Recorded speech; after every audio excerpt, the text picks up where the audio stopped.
It's time to bring the action at the Brickyard. What better place at an unfamiliar time? And there's a rookie on the front row. Watch for that third car in Colton Herta on the inside. He's ready to jump. Then Veekay brings him to green, and Herta was already ready to pounce on the inside. Massive jump from Rita's Veekay. He was flat out gone, but here comes Colton Herta to the outside. Power's there. Herta, Veekay, Herta to the lead. What a move by Herta in the brake zone. Braked it on the line on the outside, swept past everybody, and now he's checking out. Further back, Scott Dixon absolutely consumed by the field. There was contact, I think, between Dixon and Ferrucci. There's Dixon in the orange and blue car, and it's fast and furious all the way through the field. Colton up front. Well, Colton Herta, he said today as Alexander Rossi is on the inside of his teammate Marco Andretti, almost contact there. Jack Harvey gets by one of the Aaron McLaren cars, and Connor Daly's in trouble. I think Jack Harvey and Pato O'Ward are going at it. A little bit of blocking down the backstretch. It goes Pato O'Ward now starting to come back on Jack Harvey. Graham Rahal on the inside of Felix Rosenquist right here. Jack Harvey holds off Pato again. Graham Rahal in that United Reynolds white and blue car going to the front so far. And it's hard to imagine that we've done a full lap here without some serious contact. Connor Daly trying to crawl his way back to the position he had before he went off. He had contact there with Sage as there's a move at the front. Veekay, these guys have history. They've already banged wheels at St. Louis, and they're going at it. These two are 20 years old, both of them, both graduates of the Road to Indy program. Veekay on the inside of Herta. What a move, but he hangs tough on the outside. You won't go too abreast through that chicane, but wow, this is good racing. I feel like this is the future of IndyCar sorting themselves out. Who's going to be the top dog? Who's the most exciting today? Veekay swerves to the outside. Now remember, Veekay's on the softer red tire. Oh, he will have an advantage. He's got him now. Nice move around the outside. He squared that one up. Did a nice brake move, under over, and now he's back in the front. Yeah, but he had a big moment tire. there. Here comes Colton Herta. Veekay got loose out of that final corner. This is awesome. In the opening 2 laps of this race, 2 20-year-olds are turning it on like veterans. Runs a little wide again as he's got to square this up and get a nice shot onto the front straightaway. All the while, Joseph Newgarden drawing closer into the draft. Newgarden also on the softer red tires. Santino Ferrucci, had made up 8 positions from the start until this. Wow, we got some action down in turn 1. He goes for the outside on Hunter Ray. Hunter Ray hangs tough, pushes him wide, and they connect, Townsend, and loop each other. Ferrucci keeps going, but it'll be interesting to see if there's any penalty for that. But it looks as though, look, Hunter Ray just kind of shoved him way wide there. Front wing broken. What does that remind you of? Mid-Ohio, yeah. 1 race ago. Ferrucci going to the outside of Colton Herta. Gets on the grass, comes back on with contact. As we were going to break, this is the United Rentals Honda of Graham Rahal. Full 360, only lost 2 spots on the gas again. Let's go, maybe 3 spots. I screwed up. Got the wheel.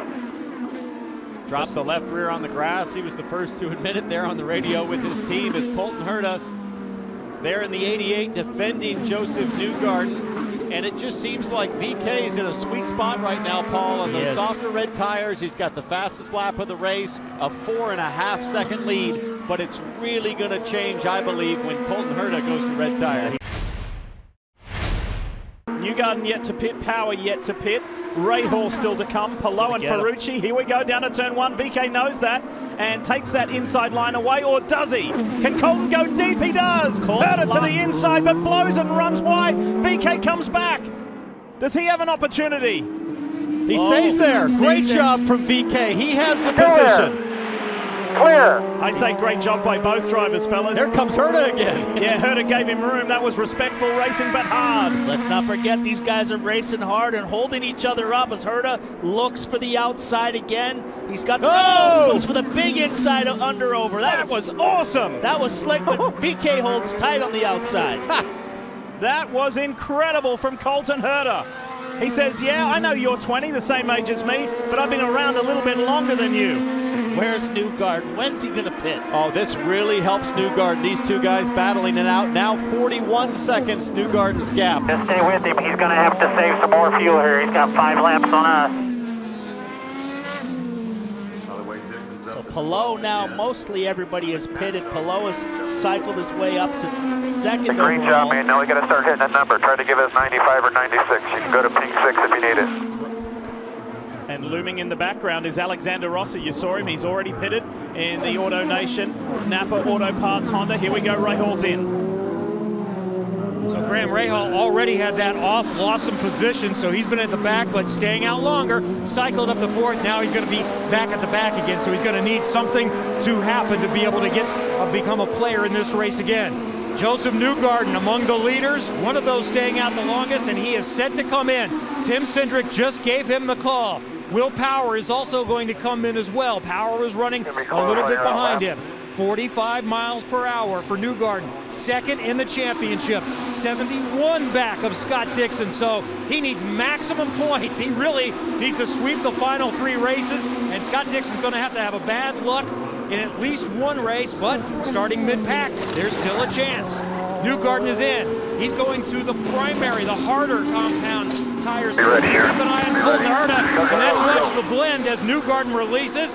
Colton Herta is gone. It's going to be close. It's going to be real close. Because he's on black tires, cold black tires. Here comes Herta. Herta's at speed. Herta's on the better tire. And he's closer than what he was to Rinus Veekay. He'll catch the Hitachi Chevrolet driver.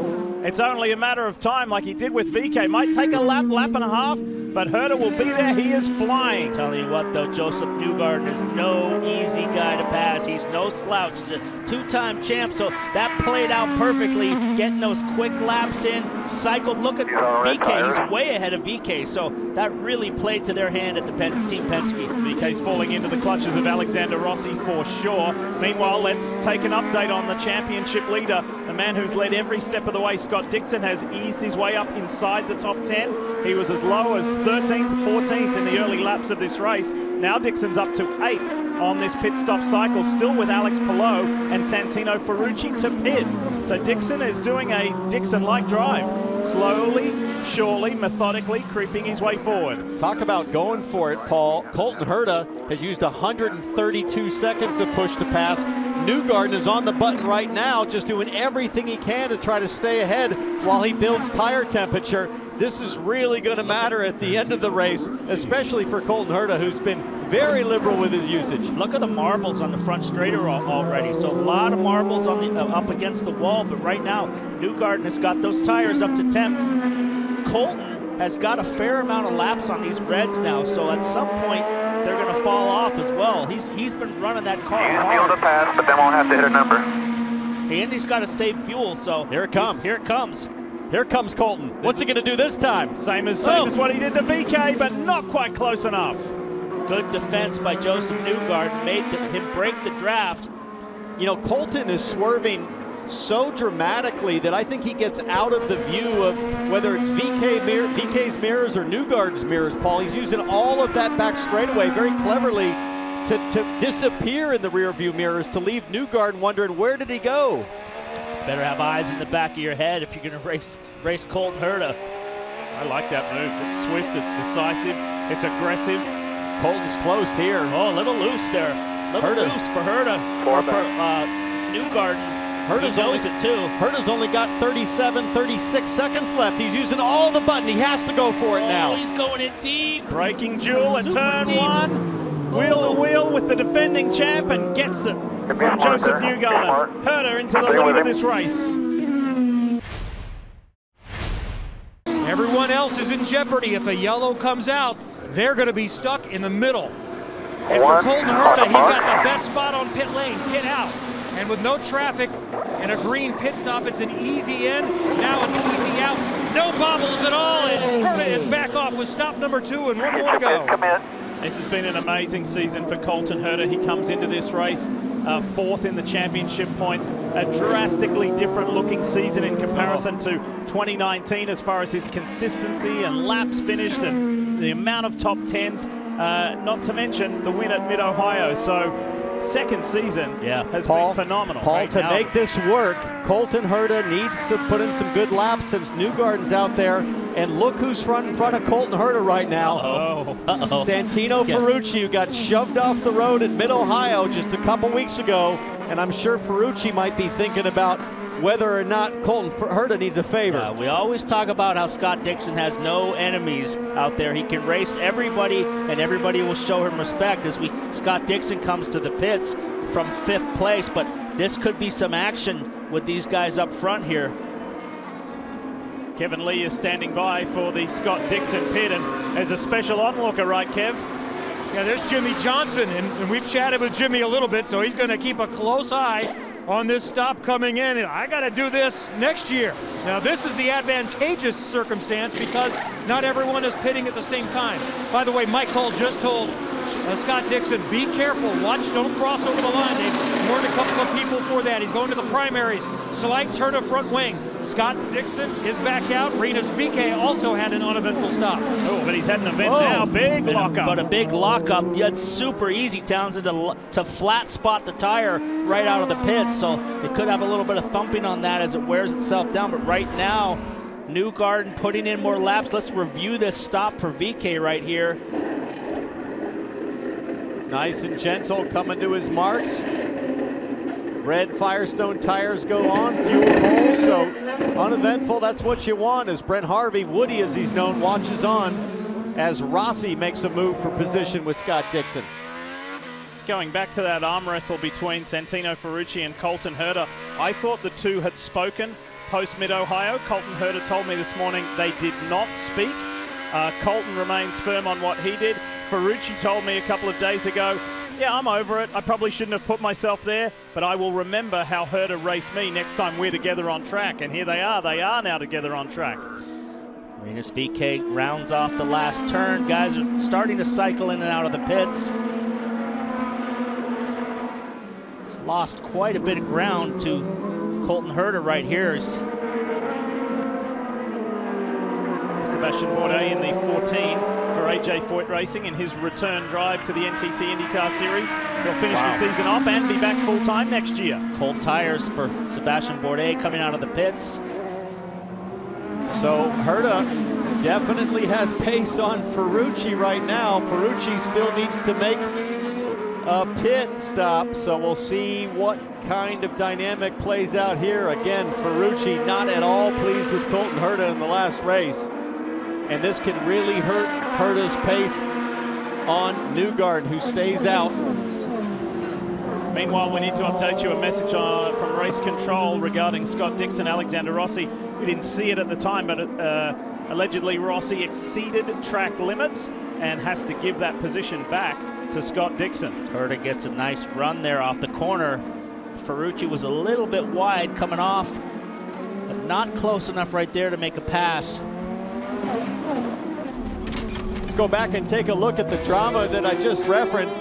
Colton Herta on the inside. This is the start of race 2. Ferrucci qualifies on the front row, tries to run side by side, and Colton Herta closes the door, and then chaos behind as Palou and Rosenquist taken out.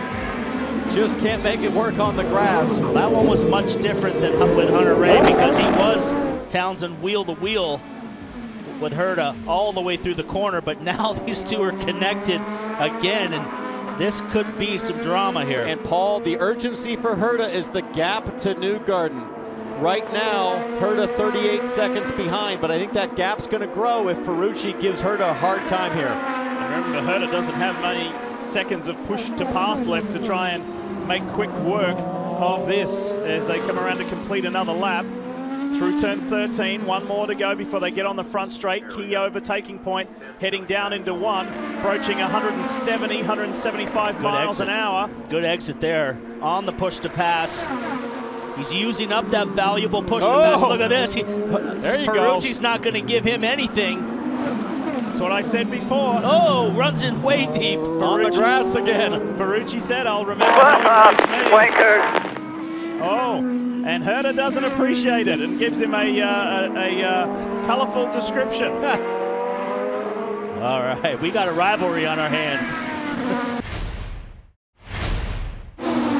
And he avoided Townsend and Paul's danger zone, so no caution out after several of the other front runners have come in. So Newgarden is still in the mix, and how quick was that stop for Team Penske, and he's on the softer reds coming out.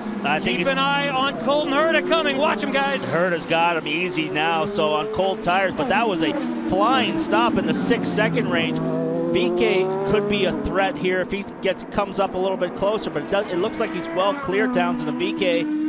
6.7 on the fuel, but it looks like that left front was done in about 4 seconds. Just lightning fast once again from Team Penske is Scott Dixon. Oh, big lockup. Oh no. Contact? No. Avoided, thankfully.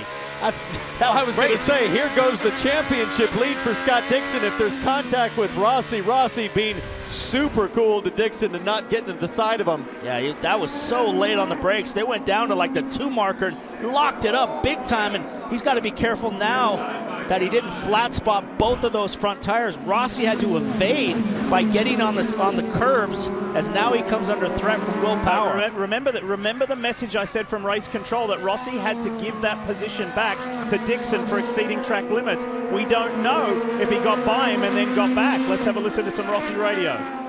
They're calling us for track limits with the 9 on the back straight on the last lap. You're going to have to give up the position and then get it back. It was 2 wheels, it wasn't 4 wheels. It's about deal with it, I'm not giving it up. Oh, Scott Dixon with a big slide.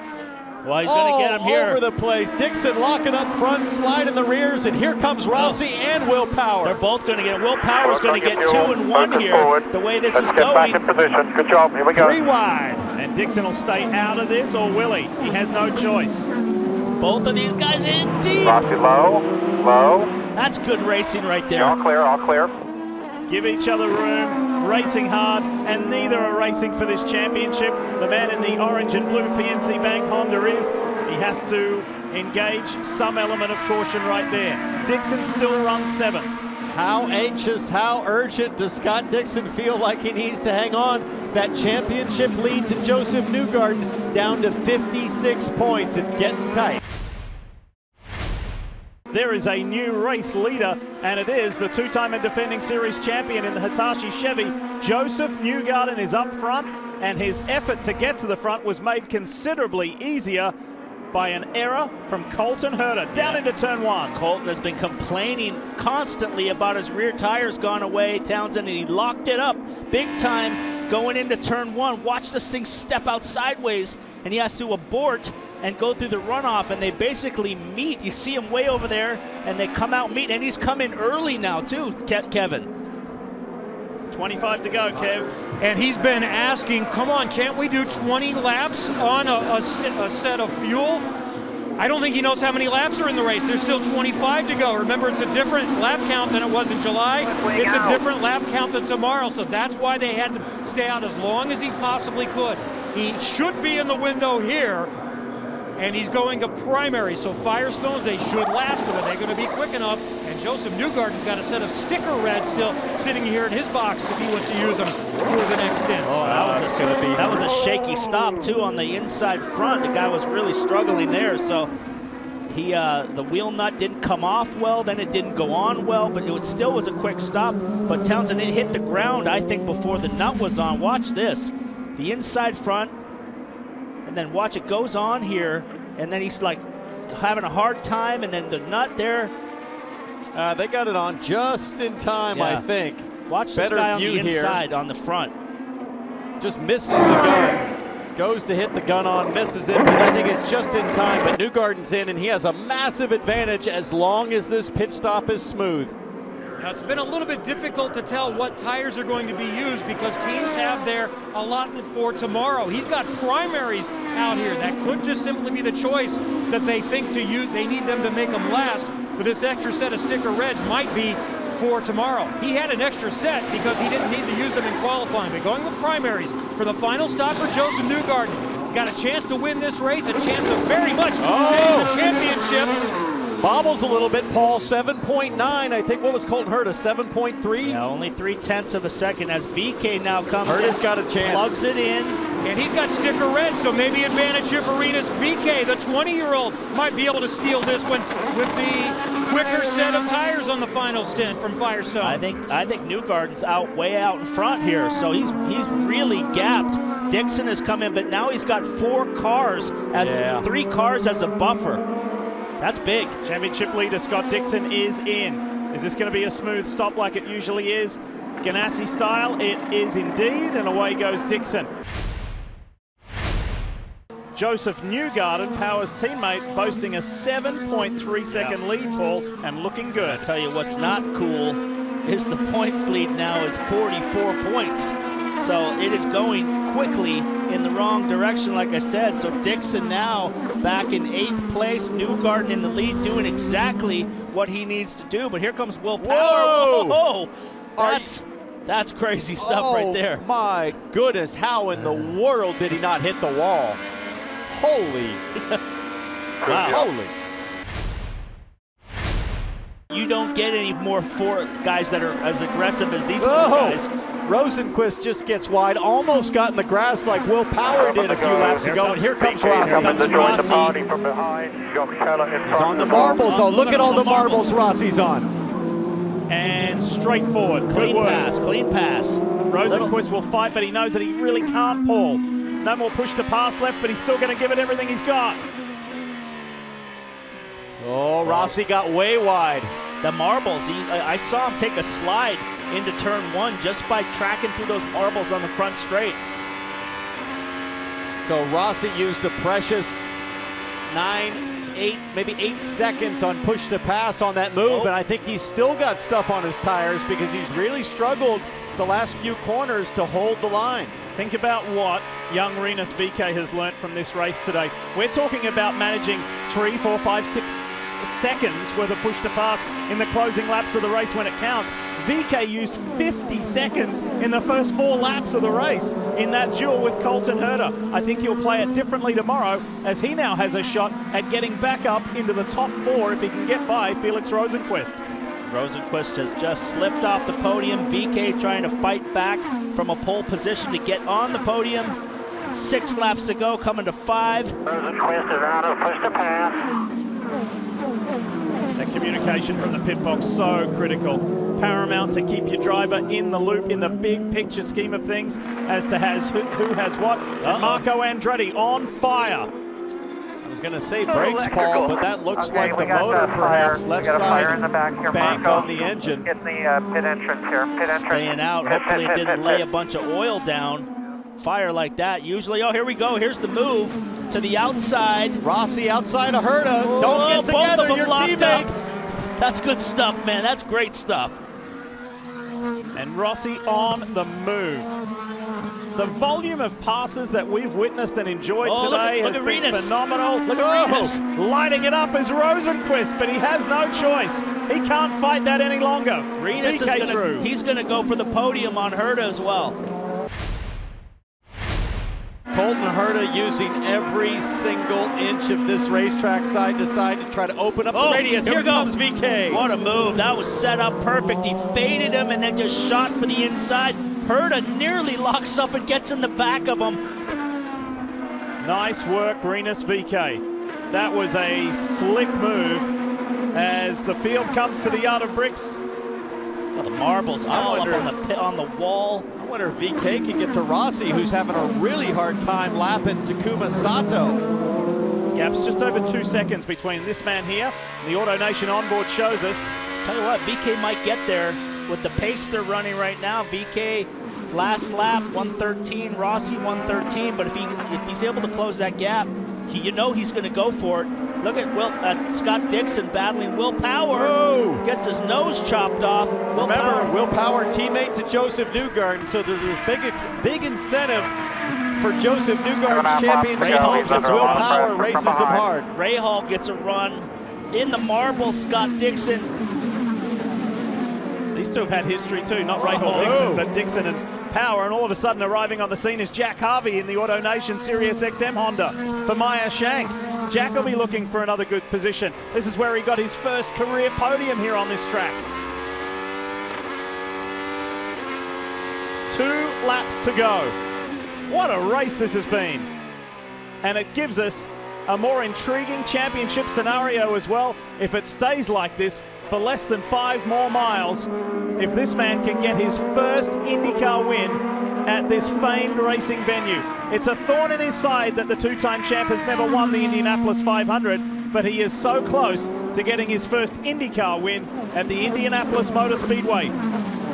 Dixon under threat. Oh, Dixon gets wide. He is hanging on for dear life right now in 7th. Rahal all over the back of him. Will Power has kind of gotten away now. And this is where Scott Dixon, the etiquette, the racecraft, the way he's respected by his competitors really comes into play. All these guys giving Scott Dixon a lot of room and a lot of respect, even though he's hanging on. Oh, and I don't know if they're going to respect him going here. Off in the grass, loses 2 spots.